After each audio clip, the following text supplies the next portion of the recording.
국민의힘은 내일부터 이틀 동안 1차 경선 토론회를 합니다. 1차 경선 토론회를 앞두고 스포츠 경기에서나 볼 법한 미디어 데이를 가졌는데요. 정치권에서는 처음 선보이는 방식이라서 또 눈길을 끌었습니다.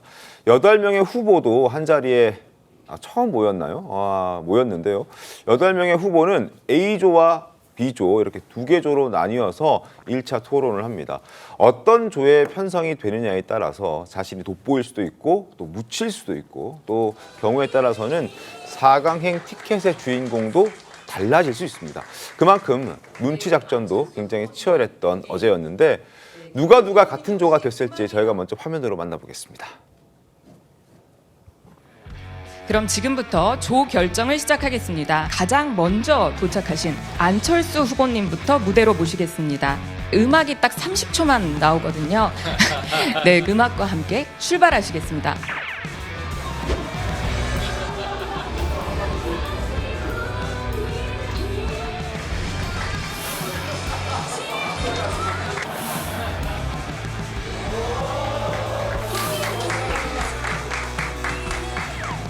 혹시 오늘 조금 일찍 왔을 걸 이런 후회는 없으십니까? 후회되네요. 예.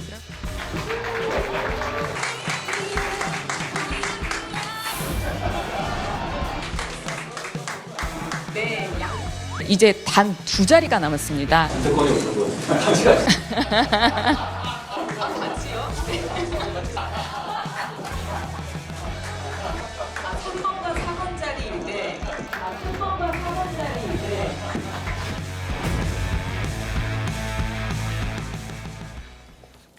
네, 지금 행사장에 도착한 순서대로 의자를 선점해서 앉으면 그게 바로 본인의 조가 되고, 그러니까 조를 선택할 수 있는, 자리를 선택할 수 있는 선택권을 부여받는 그런 시스템이었습니다. 안철수 후보가 1등으로 도착해서 어디에 앉겠냐 했더니 저렇게 센터 자리에 앉았고요.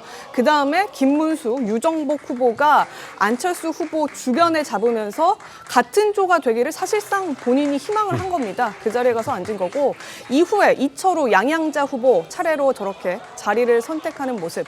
그리고 나경원, 한동훈, 홍준표. 지금 저렇게 앉았는데 한동훈, 홍준표 후보는 사실 선택권이 없었어요. A조가 이미 다 구성이 됐기 때문에 더 이상 비느자가 없어서 결국에는 한동훈 후보가 같이 가셔야 되겠네요. 뭐 이렇게 얘기를 하면서 결국 같은 조에 편성이 됐습니다. 지금 조 대진표 저희가 화면으로 좀 보여드리도록 하겠습니다. 저게 국민의힘 1차 토론회 대진표인데요. 지금 보시는 것처럼 A조의 토론 주제는 청년 미래입니다. 청년과 미래에 대해서 얘기하는 김문수, 안철수, 양향자, 유정복 이렇게 4명이 한 조에 됐고, B조는 사회 통합을 논의합니다. 나경원, 이철우, 한동훈 그리고 홍준표 저렇게 4사람이 한 조에서 토론으로 맞붙게 됐습니다. 자, 이번 조 추첨이 단순 흥미와 눈길을 끌기를 넘어서 사실 후보들에게는 굉장히 중요한 선택의 순간이었습니다. 어떤 조에 편성되느냐에 따라서 아까 말씀드렸듯이 돋보일 수도 있고 묻힐 수도 있고, 또 토론회가 끝나자마자 100% 일반 국민 여론조사가 진행되고 22일인가요? 다음 주 수요일에 이 경선 진출자가 발표되기 때문에 저 토론회, 이틀에 걸쳐서 하는 토론회, 어떤 조에 편성돼서 어떤 상대와 어떤 주제를 가지고 얘기를 하느냐가 굉장한 4강행 티켓의 주인공을 가르는 변수, 그래서 이변도 발생할 수 있는 그런 상황이었습니다. 그래서 후보들마다 수싸움도 굉장히 치열한데, 조 편성이 마무리되고 난 다음에 관전 포인트들을 저희가 한 번씩 짚어드리도록 하겠습니다. 화면 함께 보겠습니다. 자, 토론의 조 편성 이렇게 정리가 됐습니다. 일단 B조가 죽음의 조라고 평가를 받고 있죠.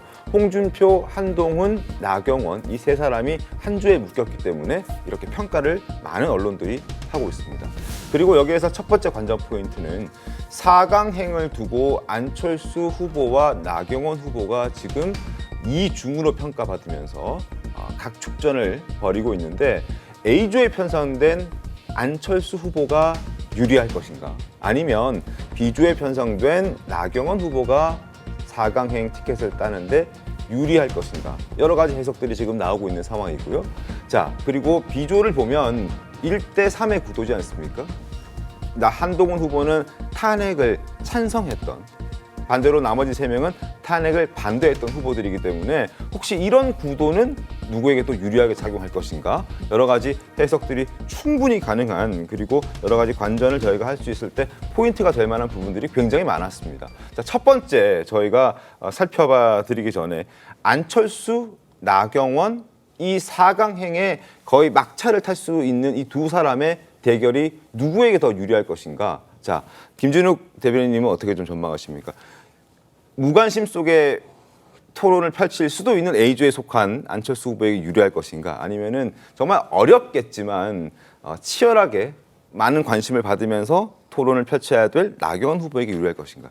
저는 나경원 후보가 조금 더 유리해졌다라고 평가를 하고 싶습니다. 왜냐하면 어쨌든 이 토론회가 최종적인 목표가 아니고 이 토론회를 통해서 4강에 진출하는 것이 목표인데 토론회에서 잘했다 잘못했다가 평가의 기준이 아니라 얼만큼 많이 화제성을 받았는가가 기준이 될 것이에요. 네. 22일이 다음 주 화요일인데 이 토론회가 끝나자마자 21일 토요일 오후부터 일요일까지 해서 일요일, 월요일 날 계속해서 여론조사가 돌아갈 겁니다. 그러면 당연히 이 토론회에서 가장 화제가 되었던 인물이 우선적으로 거명이 될 것이고 그 인물들이 아마도 기억에 남는 투표 행위가 될 텐데 지금 나경원 후보 같은 경우에는 이미 작년 8월 달에 네. 국민의힘의 전당대회에서 한동훈 당시 후보와 굉장히 격렬하게 한번 파이팅을 가졌던 일전을 벌였던 그런 기억들을 많은 국민들이 가지고 있습니다. 그래서 이번에도 특히 양쪽의 입장이 확연히 다르잖아요. 윤석열 대통령의 탄핵에 대해서 찬성의 입장을 강하게 펼치고 있는 한동훈 후보와 그걸 반대하는 나경원 후보가 어느 정도의 역할을 할 것인가. 그리고 이번 상황에서 윤석열 대통령의 소위 윤심이라고 하는 부분을 어떻게 평가할 것인가. 윤석열 대통령과 전 대통령과 이 국민의힘은 어떤 관계를 설정해 가야 할 것인가 하는 부분이 굉장히 대립적인 대척점에 서 있기 때문에 이런 부분들을 통해서 아마도 나경원 후보가 조금 더 어필할 수 있는 좋은 기회가 생긴 것이 아닌가 이렇게 평가해 볼 수 있을 것 같습니다. 김광삼 변호사님 어떻게 보십니까? 기회일 수도 있고 아닐 수도 있고 그렇죠. 그 이유는 뭐냐면 일단은 그 비조를 이제 죽음의 조라고 하는 이유가 지금 탄핵 찬성 반대가 딱 나눠져 있지 않습니까?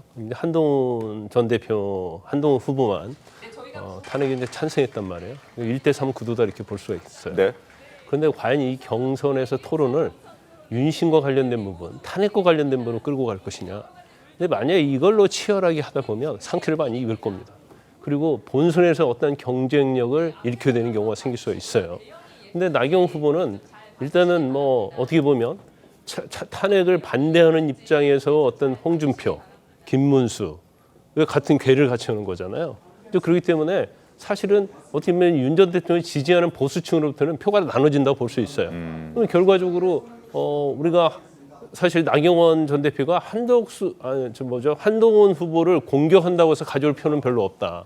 그럼 전향해야 되나요? 아니 그러면 결과적으로 네. 홍준표 후보의 표에 있어서 어떤 그렇죠, 예. 나눠먹기가 되는 거예요. 네네. 그러니까 언뜻 보면 나경원 후보가 물론 다들 그 비조는 약간 한 분만 제외하고는 이 언변이 아주 뛰어난 사람들이에요. 네. 토론도 잘하고, 네. 그다음에 돌직구도 한 잘 분이요? 달리고, 그래서 일단 관심은 굉장히 많이 네. 갈 것이다. 근데 그 내용이 이제 어떻게 흘러가느냐 문제인데 너무 탄핵 반대 찬성으로 가버리면 네. 이건 자체는 사실 이제 홍준표 후보하고 나경원 후보는 이제 겹치는 측면이 좀 있거든요. 그래서 굉장히 고민을 많이 할 것이고, 그리고 이번 경선까지는 어쩔 수 없이 윤심 문제 얘기가 나올 수 있지만. 네.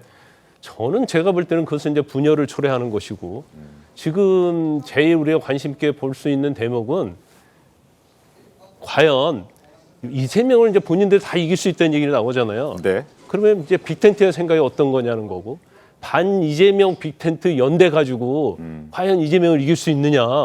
그렇지 않고 자신만의 색깔, 시대적 소명이랄지 세대 교체랄지 여러 가지 정치 교체랄지 이런 거에서 뭔가 화두를 던져서 이재명의 어떤 일당 독주를 흔들어야지. 단지 지금 나온 8명은 다 얘기하고 있잖아요. 내가 이재명을 이길 수 있다. 근데 이재명이 이길 수 있다고 믿는 사람은 별로 많지 않거든요. 그래서 경선 자체가 본선의 어떤 예비이기 때문에 네. 사실은 여기서부터 시동을 걸고 어떻게 대선을 승리할 수 있는 그런 어젠다를 저는 보여줘야 한다 이렇게 봅니다. 알겠습니다. 자, 이 죽음의 조라고 평가받고 있는 비조에서 의회 후보가 또 활약할 가능성도 전혀 배제할 수는 없습니다. 조금 전에 김광산 변호사님이 한 사람 빼고 다 언변에 좋다. 아마 그 한 사람이 이 한 사람이지 않을까 싶은데, 자, 어떤 인물인지 보겠습니다. 저 사람 조용히 있대 왜 갑자기 나왔느냐 이런 이야기들 많이 하더라고요. 제가 새로운 박정희에 대해서 이 나라를 초인류 국가 대한민국을 만들 수 있다 이런 생각합니다.